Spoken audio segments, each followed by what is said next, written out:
Hey everyone, welcome back to Pine Hollow Auto Diagnostics. It's time for a parasitic draw diagnosis. 2016 Dodge Grand Caravan, only 25,000 miles.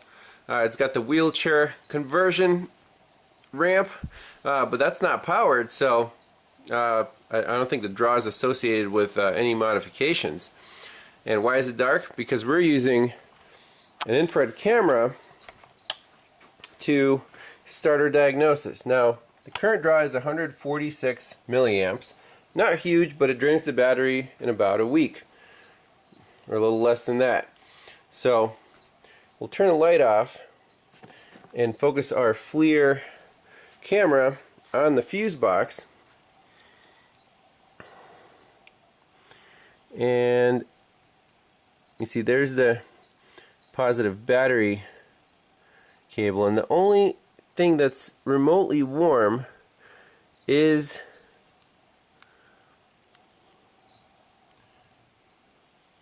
that line right above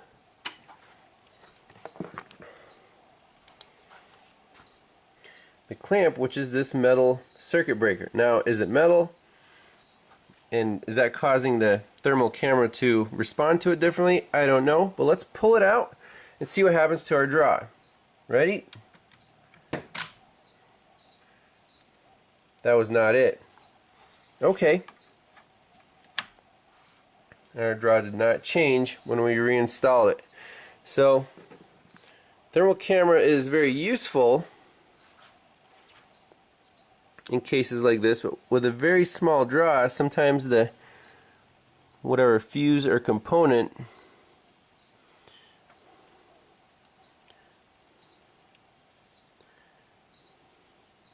does not show up on the thermal image.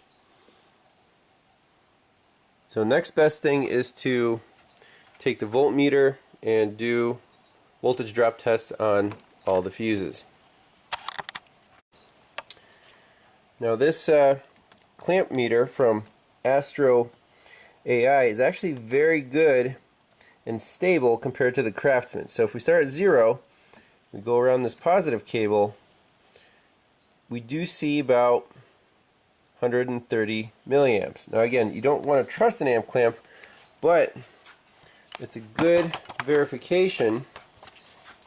Let's say we're measuring around this cable that goes through the series ammeter. So if you want to zero it right before you open the clamps in this orientation, and then go like this, that's pretty close, 190 milliamps. That's as close as you're going to get with an amp clamp. So indeed our current is going to the fuse box, but which fuse is it going to? Let's do a voltage drop test. So I checked all of the small accessible fuses, the minis, and no voltage drop whatsoever on any of the small fuses. Now we have the bigger J fuses. Let's see, 1, 2, 3, 4, 5, 6, 7, 8, 9, 10, 11, 12, 13, 14, 15, 16, 17, 18 of those. There's got to be one of them. So we can try pulling them one by one and see if we find anything interesting. You could pop the caps off and do a voltage drop across the fuse, but they're not really that easy to pop off. So let's just start with, just go in a row here. So J8, 4, and 5. 4 and 5 are the door nodes, and 8 is the power seat. Boom! We're down to 9 milliamps, and it was the third fuse that I pulled in this first row. That's J5. That would be the passenger door node, 25 amp. Let's plug it in, see what happens, see if our current draw goes way up. And I'm going to put the other two back in.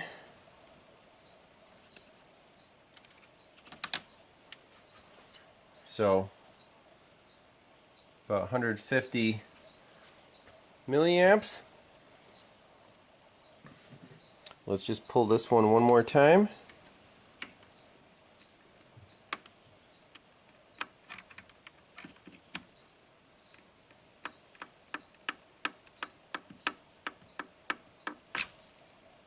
Yep, 0.009. So now I want to install an ammeter across those two pins just to verify that our 140 milliamps is going through that fuse. So we'll put the battery back on and install the ammeter on these two pins. So after stabilizing, the draw through that fuse is about 138 milliamps. And if you remember, we started with 146 milliamps total draw. And that 8 or 9 milliamps was for, the clock or whatever. So indeed, this is the cause of the battery dying within a week. That's the only big draw that we have. So next step is to remove the door panel and unplug that module, make sure our draw goes away. Then we'll get a new module, and I don't know if we have to program it in or not, but we'll do that in the morning. Alright, it's the next morning, back on the Caravan.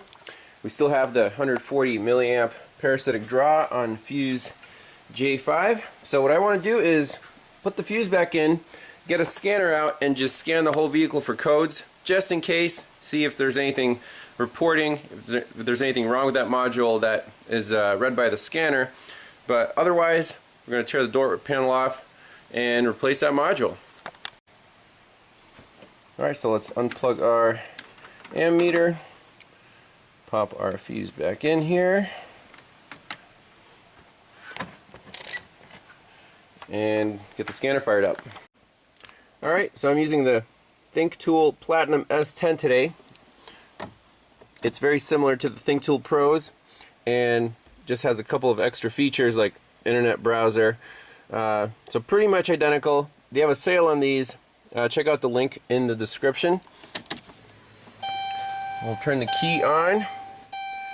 Diagnosis, American, Chrysler.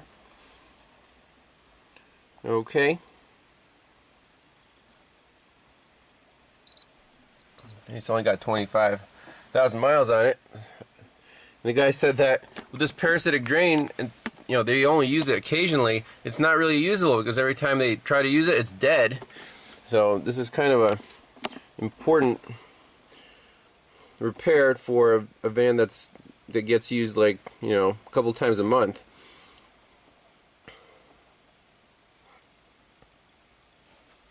Yep, 2016 Chrysler Caravan. And let's just do a smart scan, see how fast this thing goes.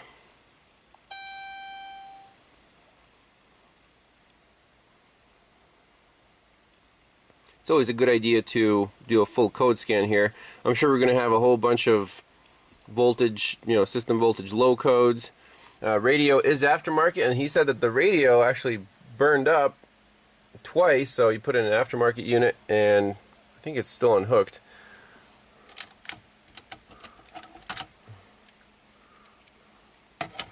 For whatever reason.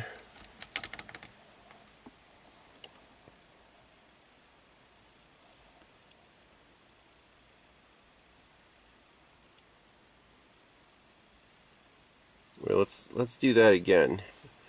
Smart scan.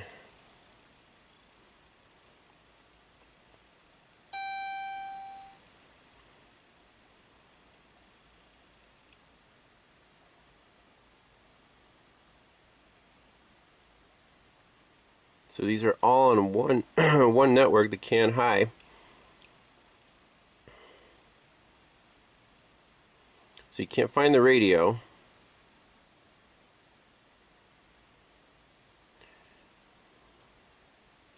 So door module, rear right, door module, front left. Maybe it doesn't have any of the other stuff. So let's just do a report.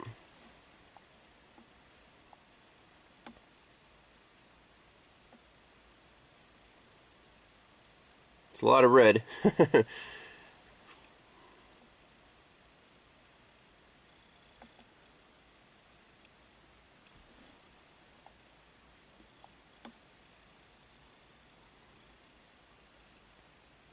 Let's see what we have here. Vacuum pressure sensor supply. System voltage low, like I thought. ECU configuration mismatch. Lost communication with radio, no one cares. Battery voltage low. Radio. Battery voltage low. System voltage low. Lost communication with HVAC. So all this stuff is just because the battery died. So it's back out of here. Clear DTCs.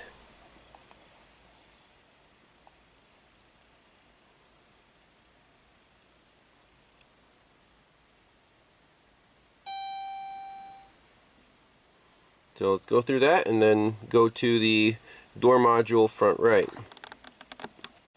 Alright, codes are cleared. Door module front right. Let's go in here. Just do a quick scan. See, read fault code.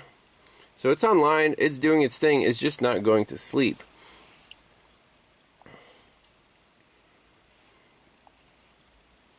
See what we can do in the actuation test here. So you got mirror, window, courtesy lamp. Let's see, down 2.5 seconds. Oh.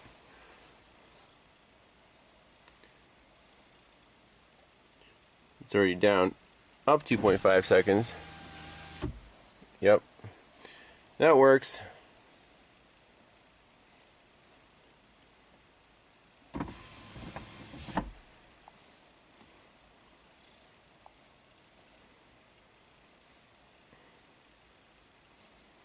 So let's do mirror. Oh, it's a heated mirror. Okay.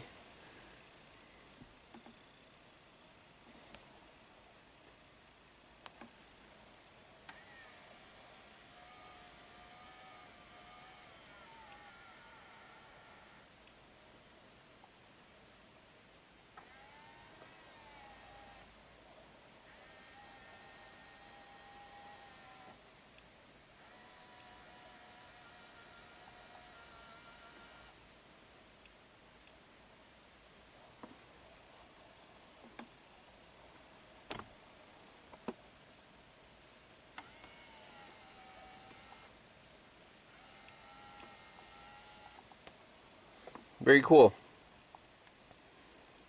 So, not much else to see here. Let's take that door panel off and get to the module. Well, here's our Mexican door module. You can see if it's warm at all. I mean, 140 milliamps I guess wouldn't make it too warm, but I'm just going to unplug it.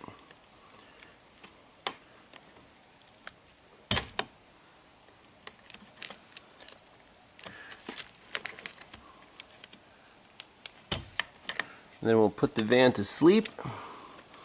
Make sure there are no other draws that come up. And we just need a new one of these. There's the part number. Uh-oh. So I had to pull the fuse out to make the voltage drop go away again. If we put it back in, there's something else on that fuse. So it's definitely J5, and J5 is passenger door node. What else does this feed? Let's look up power distribution diagram one more time. So I installed a 300 milliamp test light on that power and ground wire at the passenger door module. When we pull that fuse, so you can see our milliamps went up by 300. And pull this fuse out. Make sure it's the right one.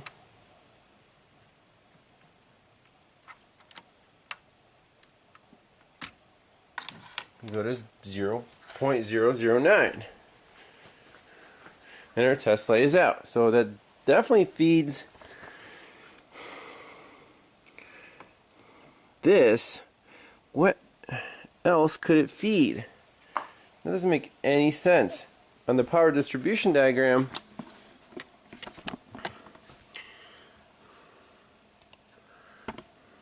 see if we blow this up.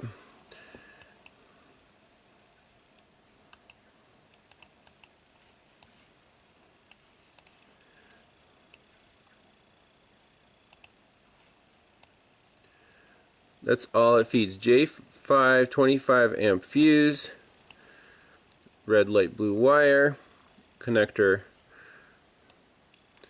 pin 1 there, and that's it. There's no other splices, nothing else that it can feed. So that's really interesting. We could go to the door flex area, unplug it there. It's possible that there's some green crusties between that pin and the ground somewhere at some connector. So that's the next place to look, because there's no other devices on that fuse. So looking at the OEM diagram for fuse J05, indeed there's just one connector, and that's at the inline body to passenger door connector. So we need to find this, unplug it, and look for green crusties.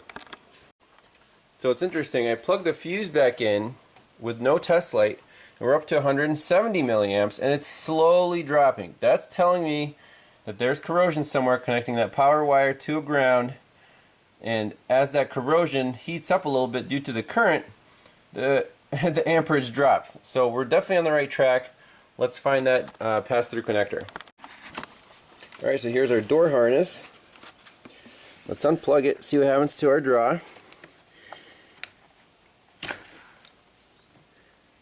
Any green crusties? No.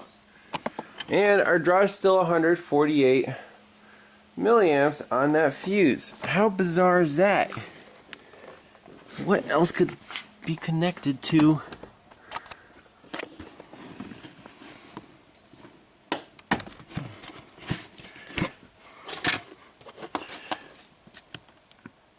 I see some aftermarket wiring.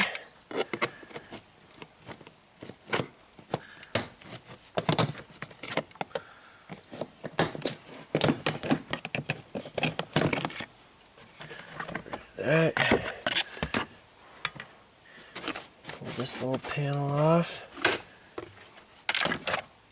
Aha! This does not look factory whatsoever. Now let's see what's going on here. What if we pull this fuse out? Will our draw go away?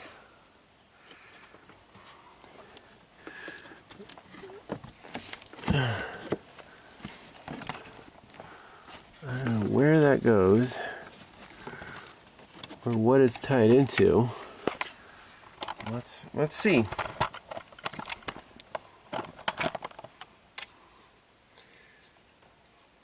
Pop this guy out. That's awesome. Wow. What the heck is this thing? Let's pop it back in. 150 milliamps. Okay, let's see where that goes. So indeed, the power wire is spliced into the power feed to our door module in a really crappy way. Some electrical tape. Oh man, look at that. Now, where does this wire go? It goes to way up here, some kind of warm box. Let's see if I can rip it out. What is this? Some kind of locator? Tracking device? Oh, that's warm. That's it. I have no idea what this is. Ridiculous. And obviously the ground is attached with a screw right there. So let's, I don't know, can we pop this thing open, see what it is? So this has to be some kind of aftermarket tracking device. Obviously made in China. It says SVR model whatever 1000L.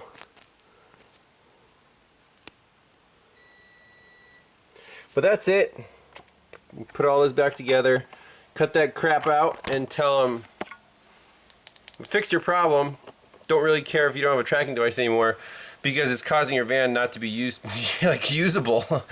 So that's it for the diagnosis. Not Chrysler's fault. So door module's fine, everything's fine. Just an aftermarket device spliced into the power feed for the passenger door control module. Awesome. Well, thanks all for watching. We'll see you next time. Bye-bye.